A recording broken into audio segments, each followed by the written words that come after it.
I've got about 209 days until I hand in my notice. And if I'm being straight with you, some of these signs I'm about to talk about, well, I've been living with them for a while, I guess.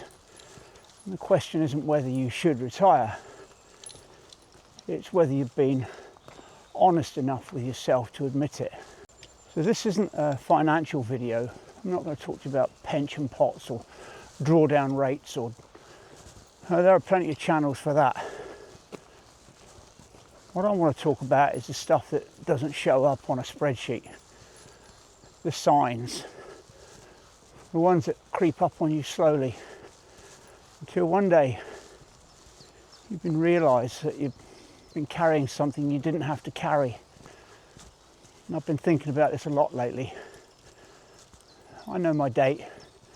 I've got it written down, but if I'm honest, the signs were there before I even picked a date. And here are 5 of them. So, number 1, you're exhausted. And not the good kind. And there's a difference between tired and depleted. Tired after a long walk, tired after a hard session in a gym. That's earned. You sleep, you recover, you're back. And I know that feeling well. But there's another kind of tired. The kind where you might wake up and it's already there before the day's even started. Where you're going through the motions at work. It's not because work is hard, but because something in you is switched off. You're running on empty and the tank isn't filling back up the way it used to. If you used to love what you did, and lately you're just enduring it, that's not a bad day. That's a sign. And the body doesn't lie. It's telling you something. The question is whether you're listening or not. Number 2, you've outgrown the job, but the job hasn't changed. I think this one catches people off guard. You think the problem is that you're bored, but it's not really that simple. It's more that you've grown. Your thinking has changed. What you care about has changed, and the job is still the same job it was 10 years ago. Same tasks, same conversations, same problems. Nothing new, nothing that stretches you, and you find yourself thinking, I've done this 100 times. That's not laziness, that's a signal.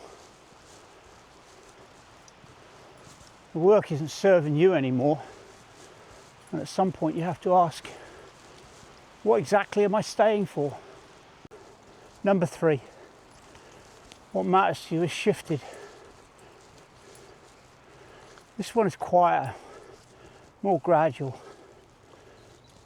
There was a time when work was central, the career, the goals, the next step. That was the focus, and rightly so. That was the season for it. Something shifted. Now it's the walks, the mornings, the people,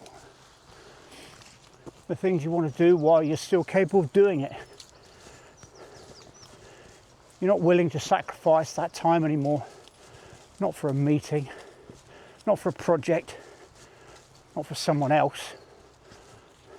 It was their priority, it's not yours. That's not selfishness, that's clarity.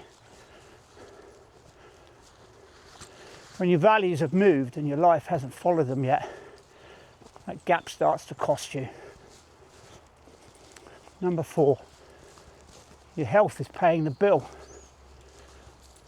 Chronic stress does real damage, not abstract damage, actual physical damage. Sleep, tension, the way you carry yourself through the week, the way Sunday evenings feel.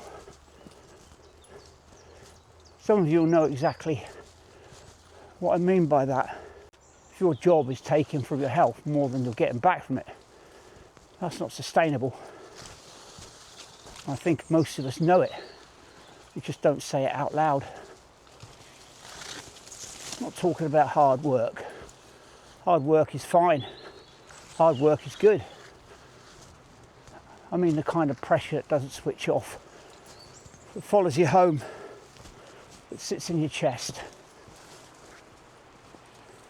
At some point, the job isn't worth what it's costing your body, and no salary changes that maths. Number 5, you don't just want to leave, you want something else. So this is the big one, because there's a difference between wanting to escape and wanting to claim something. Wanting to escape, well, that's just frustration. That passes. When you find yourself genuinely imagining a different kind of day, not just without work, but with time outside, with your own schedule, with the freedom to do the things that actually matter to you, well, that's different. That's not running away. That's running toward. Retirement at its best isn't about leaving something behind.